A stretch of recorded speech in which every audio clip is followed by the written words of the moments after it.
빌라도 재판이 이제 끝납니다.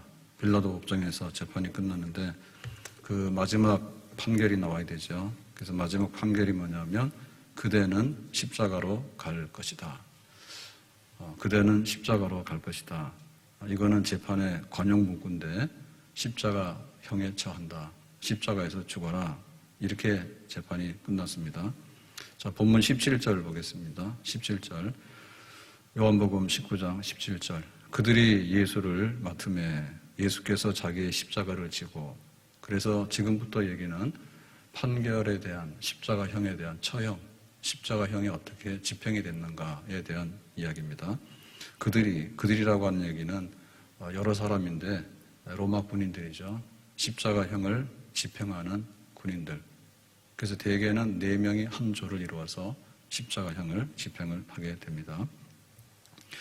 예수께서 자기의 십자가 지고, 그래서 십자가를 지고 이제 처형당하는 건데, 이런 광경은 흔히 좀 볼 수 있는 비교적 흔한 처형이다. 그 당시에 그랬습니다. 그래서 여기 십자가라는 말이 등장하는데, 십자가형 그럴 때 십자가는 뭐 이렇게 십자가가 되면 가로 세로가 있어야 되겠죠. 요거는 세로라 하죠. 세로. 이렇게 세로. 그다음에 여기 가로, 옆으로 하는 건 가로. 그래서 요 가로와 세로가 만나기 때문에 십자가형을 이룬다. 그래서 십자가다 이렇게 말합니다. 그러면 이제 십자가를 지고 가잖아요. 예수님이. 처형 방법이 십자가형인데 십자가를 지고 간다는 얘기는 그냥 가로 세로로 된 십자가를 다 지고 가느냐, 그건 아니고 여기 가로막대기만 지고 가는 겁니다. 가로막대기 옆으로 있으니까 옆에 있는 그거를 이제 지고 가겠죠. 이렇게 지고 가는 겁니다.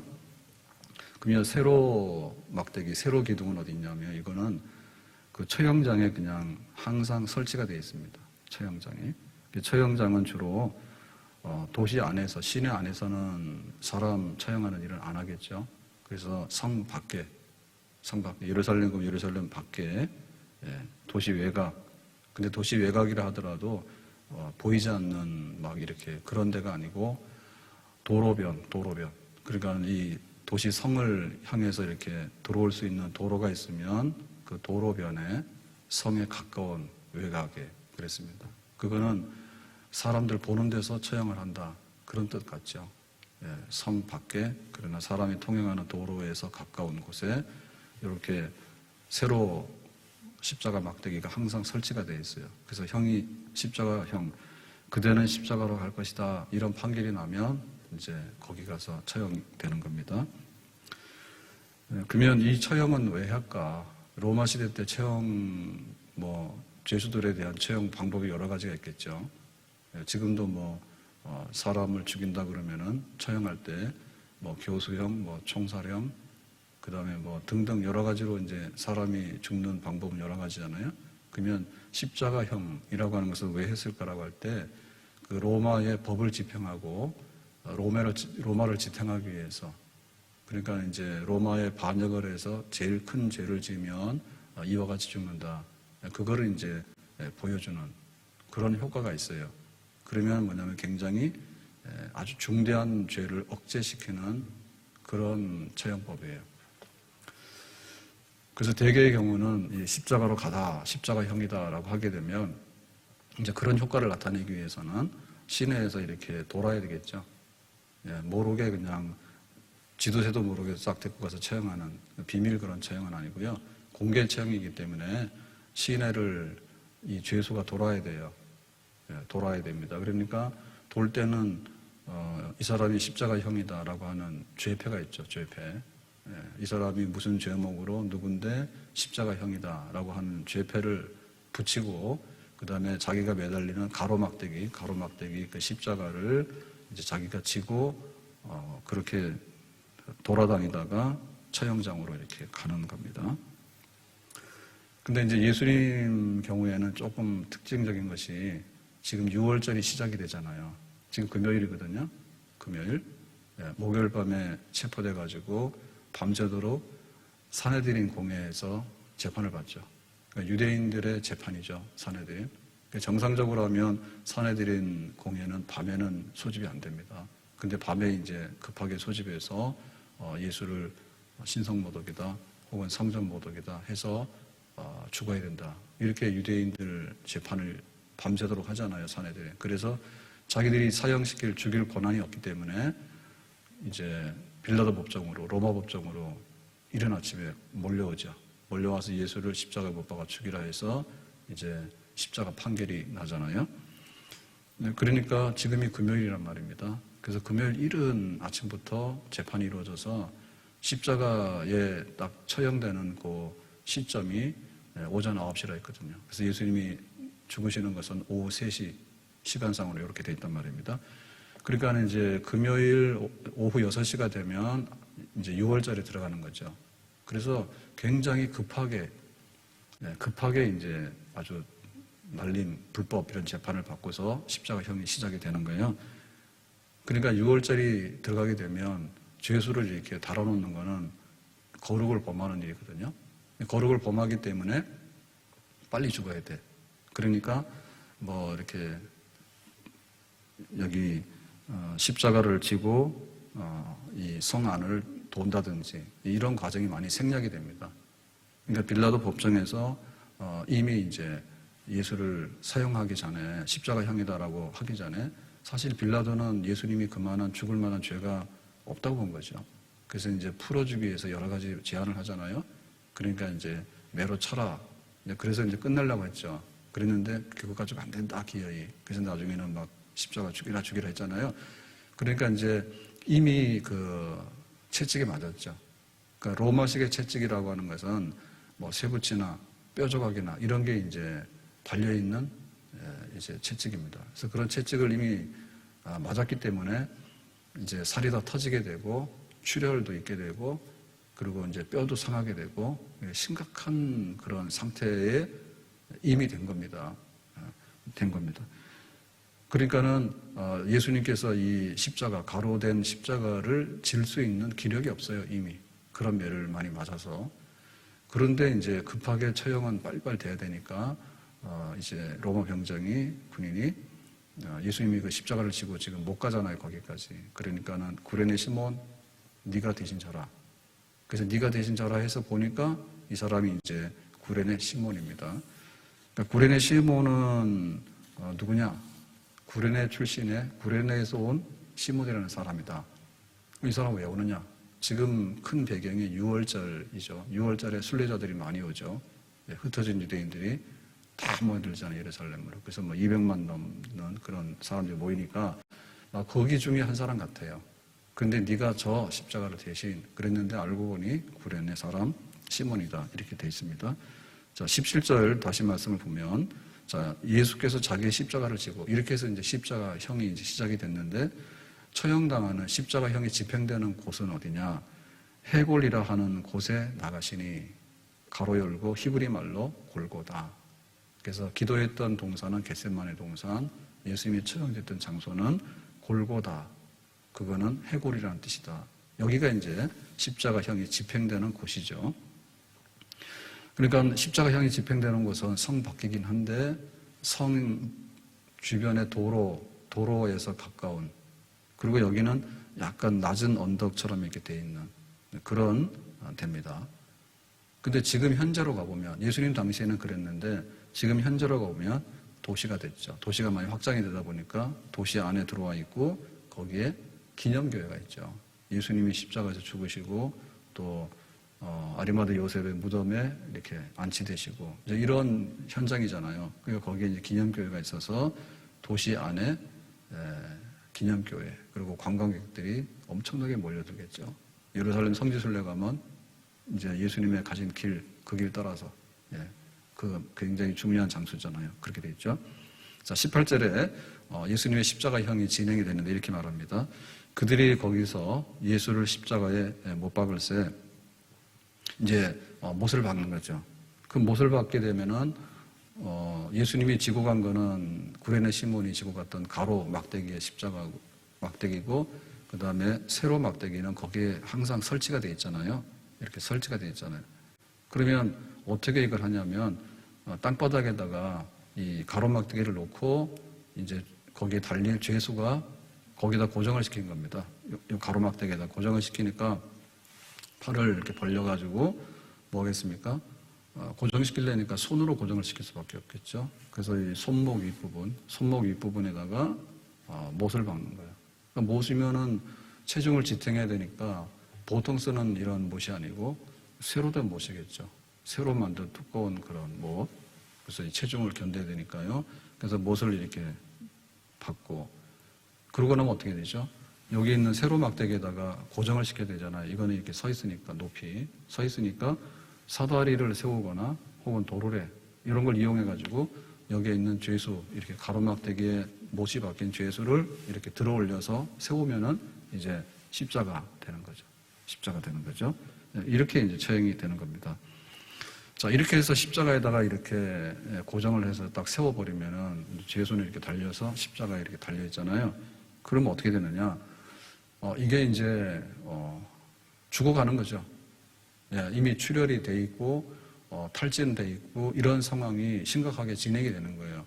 이게 1시간도 걸릴 수 있고, 뭐 이게 하루가 걸릴 수도 있고, 1시간은 더 가죠. 하루가 걸릴 수도 있고, 이틀도 걸릴 수 있고, 뭐 3일도 걸릴 수 있고, 뭐 굉장히 시간은 개인마다 달라요. 개인마다. 근데 예수님의 경우는 이제 6월절이 시작이 되기 때문에 사실은 빨리 십자가에서 숨을 거둬야지 이제 내릴 수 있는 이런 상황이 되는 겁니다. 그러니까 출혈, 그리고 이제 탈진, 그리고 이제 여러 가지 상황이 안 좋게 되면 쇼크 상태가 오죠. 쇼크가 오게 되면 심장에 이상이 오고 이런 식으로 해서 죽는 겁니다. 그래서 이거에 대해서 평가하기를 어떻게 평가했는가 하면 요세푸스는 말하기를 죽음 가운데 가장 비참한 죽음이다. 이 십자가형이라고 하는 죽음을 죽음 가운데서 제일 비참한 거다. 이렇게 표현했고요. 또 키케로는 말하기를 가장 잔인하고 지독한 형벌이다. 적합한 말이 없다. 어떤 말로도 도저히 묘사할 수 없는 죽음이다. 십자가형을 그렇게 말했습니다. 그러니까 이제 로마의 법 아래에서 로마의 이 모든 것들을 지탱하는데 제일 억제력이 있는 방법이 십자가형인데, 그럼 로마 시민권을 가진 사람은 어떻게 했느냐? 어떤 죄를 짓더라도 로마 시민권자에게는 십자가형을 처형하지 않아요. 그 정도로 비인간적이고 잔인한 그런 처형법입니다. 그러니까 정상적인 로마 시민권자에게는 이런 벌을 내릴 수가 없는 그런 겁니다. 자, 18절 다시 돌아가서 두 사람도 그와 함께 좌우편에 못 박으니 예수는 가운데가. 그러니까 그날 그대는 십자가로 가라라고 처형된 사람이 셋이다 했죠. 그러니까 예수님이 가운데 서게 되고 좌측, 우측 이렇게 이제 또 두 사람이 있는 겁니다. 그럼 이 두 사람의 정체는 뭐냐? 성경에 쭉 찾아보면 이만큼 이제 형벌이 중대한 사람이죠. 죄가 중대한 사람이에요. 여기 달린 사람들도. 그래서 아마도 이 사람도 열심당원이 아닐까. 열심당원. 그러니까 로마를 상대로 해서 독립운동을 하면서 반란을 일으킨 이런 종류의 정치범이죠. 정치범. 그러면 그 당시에 예수님이 재판 과정에서 그 빌라도가 제안했던 거, 풀어주기 위해서 제안했던 게 뭔가 하면 6월절에 죄수 하나를 사면하는 케이스가 있다. 그러니까 내가 그걸 쓰겠다. 예수를 풀어줄까? 아니면은 바라바를 풀어줄까? 그럽니다. 그러니까는 너희들이 택해봐라고 했을 때 그 유명한 죄수 중에 바라바가 등장하게 되는데요. 그 바라바가 바로 반역을 저지르면서 이제 그 로마에 대항했던 그런 인물이죠. 그런데 사람들이 뭐 했어요? 예, 바라바는 사람을 죽인 죄인임에도 불구하고 바라바를 풀어주고 예수는 십자가에 못 박아 죽이라 이렇게 했죠. 그러니까 아마도 바라바는 석방이 됐지만 바라바의 그 신복이거나 추종자 그런 유의 사람이 좌우에 예수님과 함께 처형되지 않았을까 그렇게 보는 겁니다. 자, 이렇게 해서 이제 십자가에 매달리는 여기까지 이제 설명을 쭉 하고 있습니다. 우리는 이 십자가가 섰다. 근데 예수님이 이렇게 매달렸다. 이제 사형이 이제 시작이 돼서 집행이 됐다. 시간이 흐르고 있다라고 할 때 여기서 제일 관심 있게 봐야 될 것은 뭔가 하면 남 보듯이 하면 안 된다. 구경하듯이 하면 안 된다. 예수님이 십자가에 달리셨네. 근데 내가 저기 십자가에 달려야 되는데, 우리가 십자가에 달려야 되는데 왜 예수님께서 저 큰 못에 박히시고 그 다음에 이미 채찍에 맞아가지고 만신창이가 되고 저렇게 고통받는 죽어가는 시간을 따라서 깊은 죽음의 골짜기로 가는 그런 십자가에 매달려 있을까?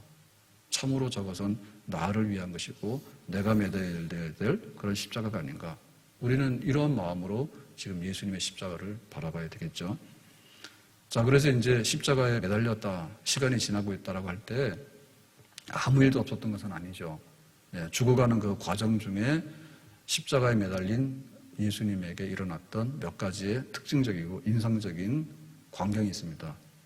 그 세 가지를 성경에 기록하고 있는데 첫 번째가 뭔가 하면 죄패예요, 죄패. 자, 19절에 이렇게 말하죠. 빌라도가 패를 써서 십자가 위에 붙이니 나사렛 예수 유대인의 왕이라 기록되었더라 그랬습니다.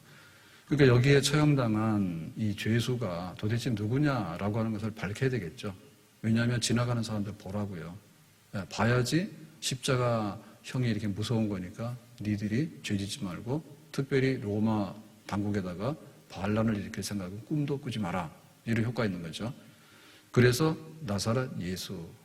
그러니까는 출신 지역이 나사렛이고 이름은 예수. 우리가 알고 있는 이렇게 자기의 그 신분을 쓰는 겁니다. 그 다음에 이제 죄명이 있어야 되잖아요. 이 사람이 무슨 죄를 지었는가라고 하는 죄명이 있어야 되잖아요. 그 죄명은 뭐냐면 유대인의 왕이라 이렇게 썼습니다. 유대인의 왕. 그러니까 이 왕이라는 얘기는 군사적인 정치적인 용어잖아요. 그러니까 유대의 독립을 위해서 로마에 이렇게 반란을 일으킨 정치범, 이러한 죄 몫으로 이름은 예수라는 사람이 여기에 지금 십자가에 매달려서 처형당한다라고 이제 쓰는 거죠. 근데 그 당시에 이 죄패에 대해서 어떤 언어로 썼는가에 대해서 20절에 이렇게 말했습니다.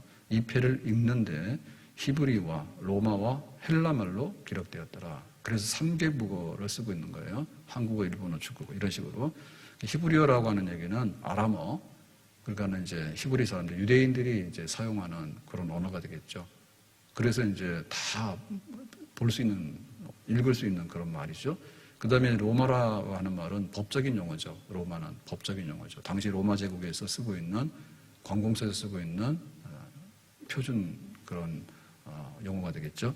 그 다음에 헬라 말이라고 하는 것은 그 헬라 문화 속에 다 살고 있기 때문에 이방인들이, 그리고 이제 예루살렘에 오는 사람들도 다 흩어져서 살던 사람이니까 헬라어에 다 생활 속에 있는 사람들이죠.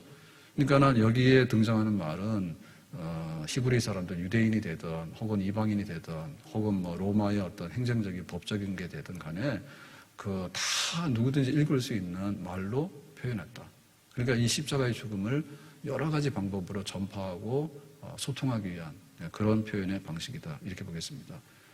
자, 그런데 여기에 대해서 이의를 제기하는 사람이 있습니다. 21절에 유대인의 제사장들이 빌라도에게 이르되 유대인의 왕이라 쓰지 말고 저 유대인의 왕이라는 말을 좀 바꿔라. 잘못됐다. 어떻게 해요? 자칭 유대인의 왕이라 쓰라 하니, 그러니까 자기 스스로 유대인의 왕이지 우리는 유대인의 왕으로 이해할 수가 없어요. 인정할 수가 없어요. 이런 겁니다. 근데 자기들이 예수님을 고발할 때 뭐랬냐면 자칭 유대인의 왕이 아니라 유대인의 왕이다. 이런 식으로 고발을 했잖아요. 고소를. 그런데 여기에 대해서 자기들이 못마땅하다 이렇게 얘기를 하는 겁니다. 그러니까 빌라도의 대답이 뭐냐면 22절에 이렇게 말합니다. 빌라도가 대답하되 내가 쓸 것을 썼다 하니라. 그러니까 그거는 틀린 표현이 아니야. 옳은 표현이야. 우리가 재판했는데 유대인의 왕이라고 고소했는데 니들이 유대인의 왕이라고 우겼으니까 유대인의 왕, 다시 말하면 로마에 대항해서 반란을 일으켰던 정치범으로 예수는 처형되는 게 맞아라고 하게 되는 겁니다. 그러니까 이 과정 속에서 표현되어진 건 뭐냐면 바로 죄패인데 그 유대인의 왕의 죽음이다 이 얘기죠. 유대인의 왕의 죽음. 그러니까 이 유대인의 왕의 죽음이라고 하는 것은 뭐냐면 그 당시에 실제로 재판에서 이루어진 거는 정치범으로 처형된 거예요. 정치범으로. 근데 이것이 옳으냐라고 할 때 사실은 옳지 않죠. 예수님은 군대도 없고 예수님은 무기도 없고 뭐 사람을 죽인 적도 없고 하기 때문에 그거는 뭐 빌라도도 다 알았어요. 근데 유대인들이 예수를 기어이 죽이기 위해서 등장시켰던 방법이 유대인의 왕이라는 걸 끌고 와서 한 거죠. 이게 사실이 아니거든요. 그러면 사실이 아닌데 그러면 예수님께서 왜 이 죽음을 받아들이셨냐라 할 때 거기서 말하는 유대인의 왕이라고 하는 것은 그야말로 그 예수님의 구원 사역의 왕, 그걸 말하는 거죠. 그러니까는 유대주의가 아니고 민족주의가 아니다. 나는 군사를 거느리고 싸우는 그런 왕이 아니다. 그렇지만은 하나님과 화해를 이루어서 죄인들이 죄를 용서받을 수 있는 화해, 화평을 이루는 왕이다 나는. 그래서 영적인 의미에서 나는 메시아다. 세상 죄를 지고 가는 하나님의 어린 양이로다. 그러니까 이 세상에 있는 모든 죄를 소멸시키고 어둠에 있는 사탄의 그 소나기에 있는 이 어둠의 왕국에 있는 정말 불쌍한 백성들을 이제 내가 해방시켜서 하나님의 자녀로 그리고 하나님 앞에 영생할 수 있는 길로 그리고 그리스도의 왕국을 이루어서 이제 하나님의 품 안으로 돌아갈 수 있는 그런 왕권 회복 그리고 하나님의 나라를 건설하는 것 영적인 면에서 그거는 맞다 그거죠. 그렇게 예수님이 죽으신 거죠. 그래서 그 예수님의 왕국에는 유대인만 아니라 이방인도 다 들어간다. 그러니까 이방인 들어가는데 어떤 나라냐 그거 묻지 않는다. 그 다음에 인종이 뭐냐 그것도 묻지 않는다. 피부 색깔이 뭐냐 그것도 묻지 않는다. 네가 돈이 많은가 안 많은가 그런 것도 묻지 않는다. 그리고 네가 왕족이냐 혹은 노예냐 이것도 묻지 않는다.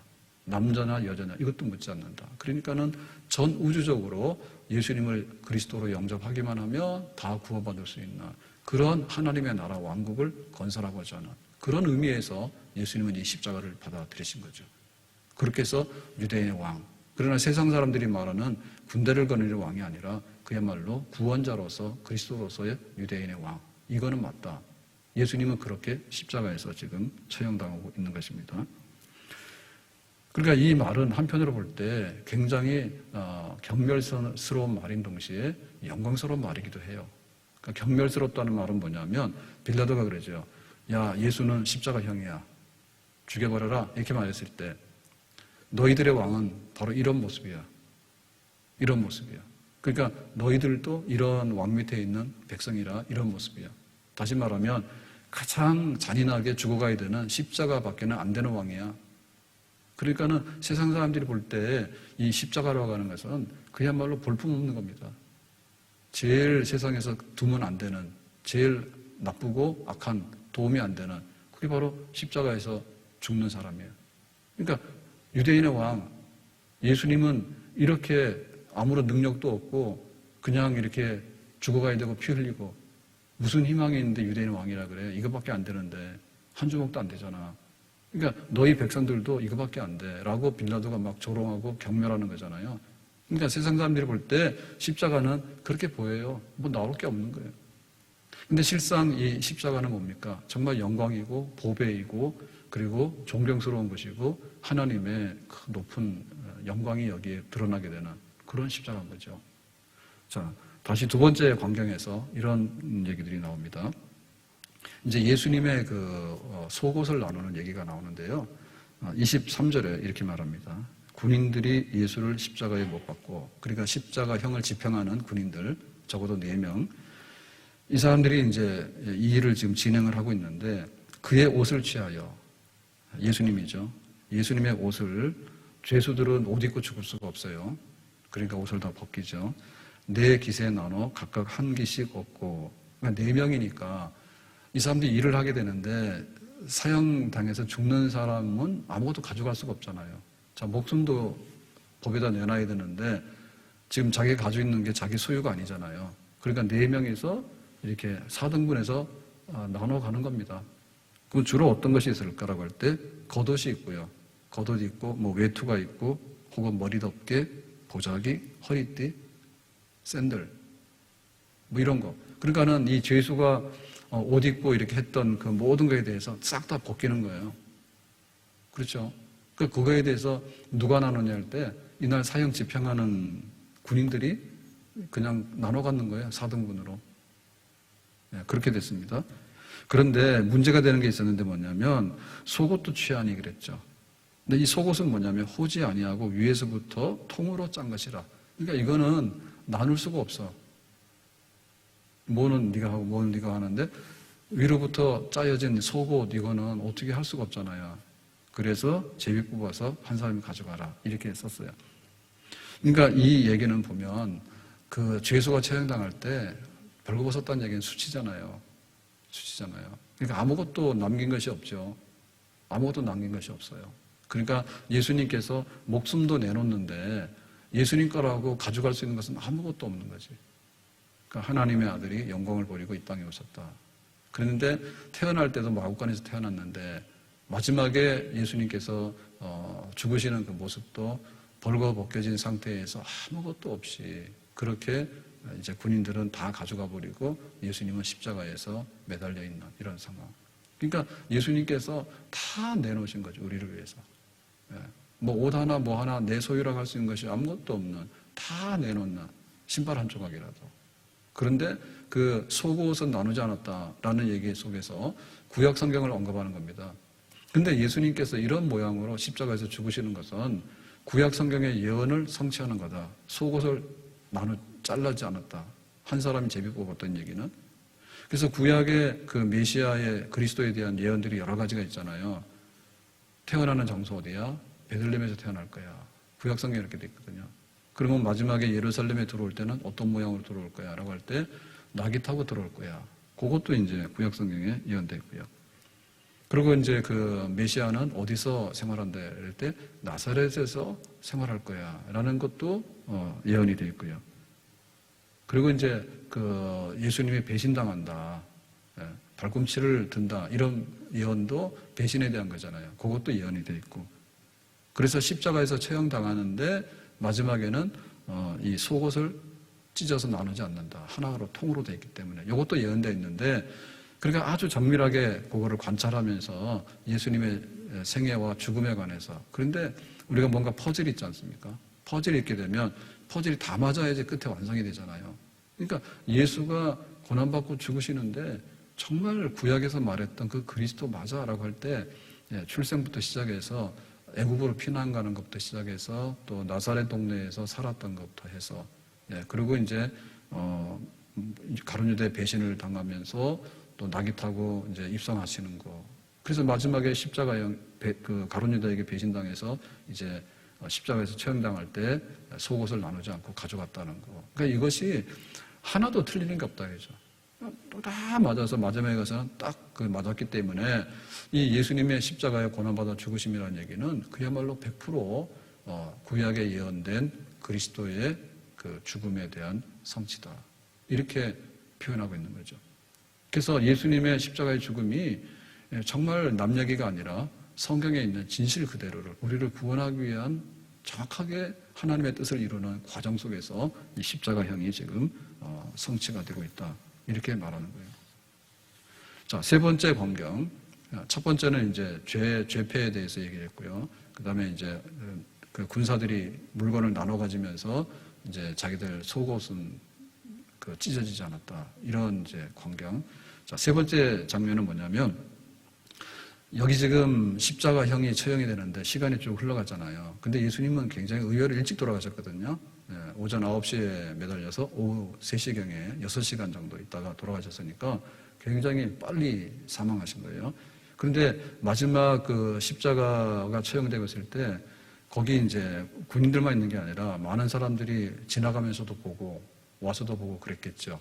그랬을 때 지금까지 그 예수님이 체포돼서 죽으시는 과정까지는 뭐냐면 전부 다 예수님에게 대해서 대적자들, 그야말로 예수님을 음모하고 그다음에 예수님을 죽이려고 하는 그러니까 이런 사람들이 다 등장을 해요.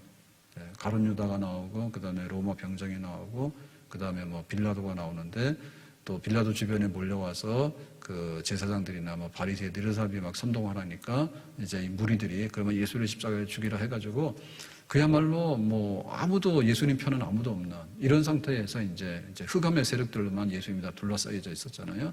근데 이 십자가에 달려서 죽으시는 그 과정 속에 보니까 또 하나의 새로운 사람들이 여기 등장하게 됩니다. 그게 뭔가 하면 예수님의 제자들, 마지막까지 예수님을 따랐던 사람들에 대한 얘기를 살짝 보여주고 있어요.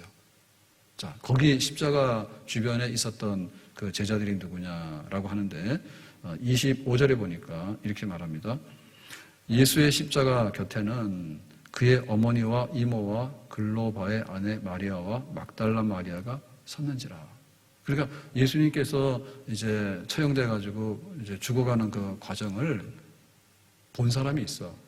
근데 그들 중에 제자들이 있어. 제자들이. 여기 나오는 제자들은 전부 다 공통점이 뭡니까? 여자라고 하는 거죠. 그러니까 예수님의 어머니 마리아, 그 다음에 이모, 그 다음에 글로바의 아내 마리아와 막달라 마리아, 이런 몇 명의 진짜 제자들, 여자들이 있다. 남자는 어디 갔을까요? 몰라요. 그 남자 딱 한 사람 있어요. 어떤 사람이냐? 26절에 말하죠. 예수께서 자기의 어머니와 사랑하시는 제자가 곁에 서 있는 것을 보시고 그랬습니다. 자기 어머니께 말씀하시되 여자여 보소서 아들이니다 하시고, 그러니까 예수님이 아직도 의식이 있는 그 상태에서 어머니 마리아를 봤어요. 그러니까 십자가에 달려 있는데 주변에 사람들이 보고 있는데 그 중에 이제 어머니를 본 거죠. 예. 근데 그 옆에 누가 있었는가 하면 사랑하시는 제자 그랬죠.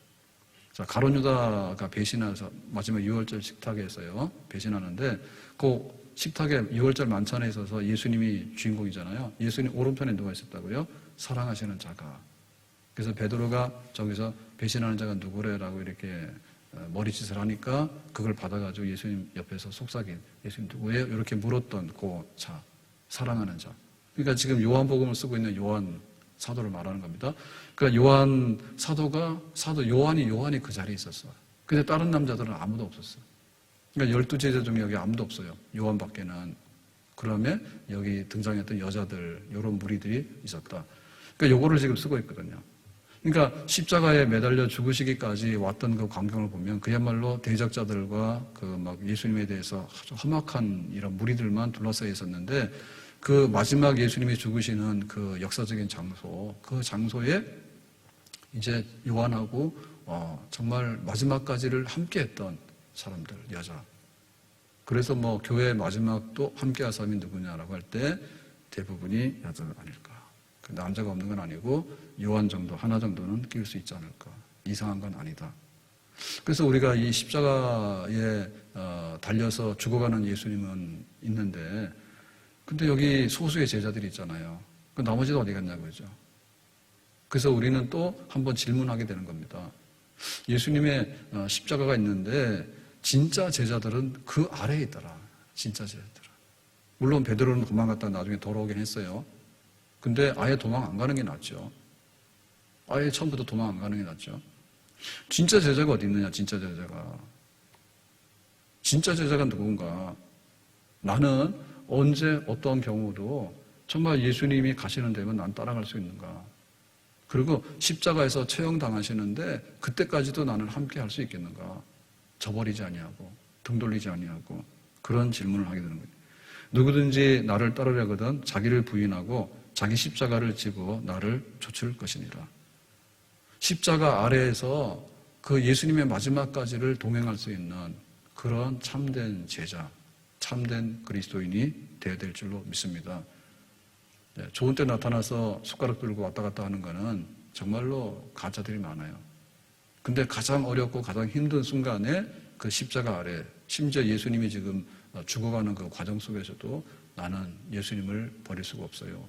끝까지 나는 예수님과 함께 이 장소에 있을 거예요. 라고 했던 이런 참된 제자, 이런 사람들이 바로 고난주간의 진짜 제자이겠죠. 자, 오늘 이 말씀들을 쭉 보면서 예수님이 십자가에서 처형당하시는 이런 과정들을 쭉 성경에 설명하고 있는데 이거는 뭐냐? 이거는 그냥 꾸며낸 얘기가 아니다. 이거죠. 예, 우리가 드라마 같은 걸 보게 되면 작가가 만들어낸 그런 게 있어요. 작가가 만들어낸 게. 근데 그런 것보다는 뭐 그거는 다 이렇게 사실적인 얘기가 아닐 수 있으니까요. 근데 제일 그래도 와닿는 부분이 뭐냐면 현장 속에서 일어났던 사건들이죠. 이런 얘기들은 정말 진실성 그대로를 다 가지고 있는 얘기거든요. 그러니까 예수님을 내가 믿는다 했을 때 예수님의 십자가인데 그 예수님의 십자가가 어떻게 된 거냐 할 때 나는 정말 그 예수님의 십자가를 따라가서 지금 이 골고다에 세워진 처형장에 예수님이 달려 죽으시는 그거에 대해서 그거를 나는 역사적인 사실과 정말 현장으로서 나는 그걸 항상 염두에 두고 있느냐. 그런 얘기입니다. 근데 그게 돼야 되는데 예수를 믿긴 믿는데 몽롱하다. 이게 어제 일인지 오늘 일인지 구분이 안 되고 사실은 이게 사실인지 아닌지도 구분이 안 돼서 이게 지어낸 얘기인지 아니면 신화인지 아니면은 그냥 그렇다는 어떤 우리의 헛된 망상인지 이런 것들이 되면은 신앙은 흔들릴 수밖에 없어요. 사실로 인해서 어떤 의미가 나오고 결단이 나오잖아요. 내 예수 믿어? 라고 했을 때 예수님의 십자가의 고난과 죽음, 그것이 현실이 돼야 되죠. 그것이 사실이 돼야 되죠. 정말 예수님이 그랬다. 그건 사건인 겁니다. 내가 결혼해서 살고 있다. 이게 어떻게 되는 일이지? 근데 그거는 분명히 언제 누구와 어떻게 해서 내가 결혼해서 혼인신고해서 법적으로 부부가 돼서 살고 있다라는 거기에 있는 것이지 다 잊어버려서 이게 뭔가라고 하면 내가 지금 군인으로서 내가 군복무를 하고 있다라고 생각할 때 내가 여기 와서 뭐 하고 있는 거지? 라고 할 때 아니다. 내가 언제 국가의 부름을 받아서 나는 군인으로서 이렇게 복무를 하고 있고 내가 지금 어디로 가고 있다라고 하는 그런 역사적인 사실성 속에서 우리가 항상 답을 해야지 우리의 그 모든 것들이 올바른 거예요. 그리고 거기에 확신을 가지면 가질수록 빛이 나는 겁니다. 뭐가 뭔지 모르겠다. 신천지 얘기를 이래저래 많이 하는데요. 그 신천지에 대한 이런 영광스러운 것도 굉장히 표현이 우리가 바라봐야 될 문제지만 그러나 예수가 없는 신천지가 무슨 신천지가 있습니까? 근데 그 예수가 없다라고 하는 말은 십자가에 달리신 예수가 없는데 그때 예수님께서 이렇게 빌라도 법정에서 그대는 십자가로 가라라는 처형을 받으시고 이제 실제로 집행에 대해서 그 광경이 쫙 설명되어 있는 그 십자가의 예수 없이 예수가 어디 있냐? 그러니까 이 십자가에 달리신 예수가 보여져야 되는 거죠. 십자가에 달리신 예수가 보여지고 우리가 바라봐야 되는 거죠. 저기 십자가에 누가 처형당하고 있는데 누구래 저기? 바로 예수님인 거죠. 그리고 그 장면은 또 어떻게 바뀌는가? 그게 바로 나라는 얘기죠. 바로 우리란 얘기죠. 우리가 교회에 모이는 거하고 안 모이는 거하고 차이가 많습니다. 그러다 보니까 참 언론이나 이런 것도요, 엉터리들이 굉장히 많은데 전부 다를 놓고 얘기를 해야 되는데 뭐 언제 하나님이 옹졸하게 막 교회로 다 모이라 했냐, 코로나 시대에. 뭐 그 얘기도 맞을 수는 있습니다. 그런데 앞도뒤도 다 가리고 해야 되거든요. 그래서 이 역사적인 교회라고 하는 것은요, 인터넷 공간 속에서 있는 교회를 두고 하는 건 아니에요. 성경이 기록했던 얘기는 빌립보서 혹은 에베소서, 뭐 고린도서 그러면 그 도시, 그 장소 속에서 모였던 교회를 말하는 거고 그 사람들이 모여서 함께 교제했던 그런 교회를 말하는 거죠. 그러니까는 교회에 실제로 이렇게 모여서 집사님, 권사님 이렇게 우리가 얼굴을 확인하면서 함께 말씀을 나누면서 성찬을 나누는 그런 거가 정상적인 교회예요. 근데 온라인에서 잠깐 우리는 그런 거를 약간은 경험을 할 수가 있지만은 그런 건 아니에요. 하나님 모실 때 그 십자가를 그러면은 이렇게 연출을 해가지고 하나를 이렇게 만들어서 그게 십자가다 이렇게 하면 된다는 얘기입니까?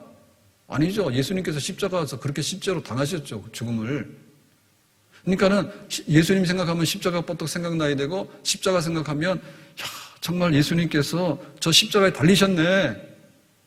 그게 역사고 현실이 돼서 내 가슴 속에 예수님이 그렇게 와 계셔야 되는 거죠. 그런데 그것은 바로 내가 달려야 될 십자가에 예수님께서 대신 달리시고 있네. 이렇게 돼요. 그것은 뭔가 하면 놀란 사건이죠.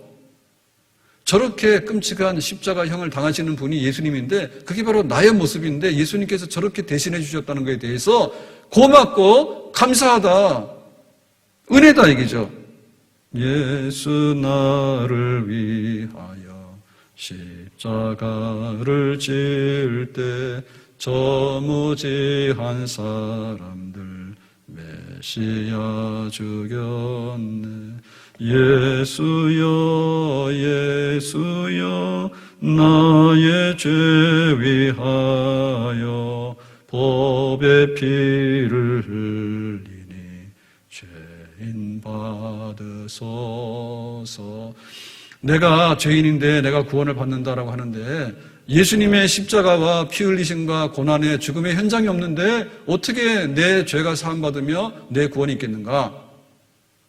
예수님의 십자가가 분명히 섰고 예수님의 십자가가 내 앞에 보이고 예수님의 십자가 때문에 내가 죄인인 우리들이 하나님의 자녀가 되고 영생의 길로 가게 됐다라고 하는 것은 십자가가 보이지 않는 사람에게는 그게 없는 거예요. 십자가 보여야 되죠. 그래서 우리는 이 십자가를 많이 묵상하려야 됩니다. 묵상하려야 됩니다. 찬송 중에 보니까 이렇게 돼 있더라고요. 주 달려 죽은 십자가 우리가 생각할 때에 찬송가 149장인데요. 세상에 속한 욕심을 헛된 줄 알고 버리네. 예수님의 십자가에 달린 그거를 우리가 쭉 생각해 보니까 세상의 욕심은 헛된 거다, 버리네. 죽으신 구주밖에는 자랑을 말게 하소서. 보혈의 공로 힘입어 교만한 마음 버리네. 그러니까 세상의 자랑 이런 거 다 부질없다. 교만한 마음 버리고 세상 자랑 버리자. 세상 욕심 버리고 헛된 거 버리자. 온 세상 만물 가져도 주 은혜 다 못 갚겠네. 놀라운 사랑 받았나 몸으로 재물을 삼겠네. 그러니까 세상에 있는 그 모든 거 다 해도 예수님의 그 십자가의 예수님만큼은 못하기 때문에 나도 주님을 섬기려면 내 몸으로 재물 삼아서 주님을 섬기겠네. 그 찬송가 149장 찬송 가사인데요. 어쨌든 우리는 고난주간 중에 마지막 오늘 금요일을 지내면서 예수님의 십자가 현장 속에 내가 있고 또 그걸 우리가 늘 믿으면서 살아가는데 그러면은 예수님처럼 우리가 살아가려면 십자가 아래에서 살아가려면 어떻게 살아야 되겠는가? 부질없는 거 다 내려놓고 정말 내 몸을 들여서 주님을 섬기고 고맙고 감사하고 감격하고 근데 이 십자가가 분명히 있었기 때문에 나의 모든 구원이 분명히 있고 교회는 이 십자가에 붙들려 있는 사람들이 모이는 교회다.